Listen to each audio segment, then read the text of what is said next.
ତାଙ୍କୁ ହରେଇଲେ ଶୁଙ୍ଗ ବଂଶ, ପୁଷ୍ୟମିତ୍ର ଶୁଙ୍ଗ ଆଙ୍କୁ ହରେଇଲେ। ତାଙ୍କର ଉଦୟନ ନା କଣ ଉଦୟନ ଉଦୟନ। ଆପରେ ଆସିଲେ ସବୁ ବାହାର ଦେଶରୁ ଆସିଲେ। ଏଇଠି ଆସିଲେ ଶକ, କୁଷାଣ କୁଷାଣ କୁଷାଣ କୁଷାଣ ପୂର୍ବରୁ ଆସିଲେ ପାର୍ଥିଆନ ପାର୍ଥିଆନ ପାର୍ଥିଆନ ଆସିଥିଲେ।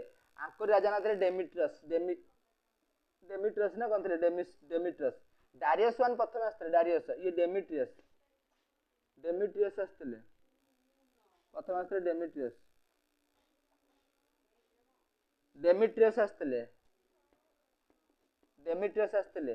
ଏଇଟା ବର୍ଷ ଓଏସ୍ରେ ପଡ଼ିଥିଲା ଓଏସ୍ ପରୀକ୍ଷାରେ ଯେ କିଏ ପ୍ରଥମେ ସୁନା ମୁଦ୍ରା ଅଧିକ ତିଆରି କରିଥିଲେ, ଏଇ ପାର୍ଥିଆନ ମାନେ କରିଥିଲେ। ତାପରେ କୁଷାଣ ଆସିଲେ, କୁଷାଣଙ୍କର ମୁଖ୍ୟ ଥିଲେ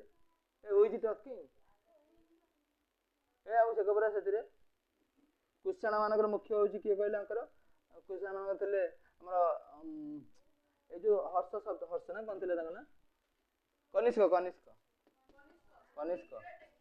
ଏଇ ଆଙ୍କ ମୁଦ୍ରା ଥିଲା ପ୍ରଥମେ କହିବେ ବୁଦ୍ଧଙ୍କୁ କିଏ ଭଗବାନ କହିଲେ, ଏଇ କନିଷ୍କ କହିଥିଲେ ଭଗବାନ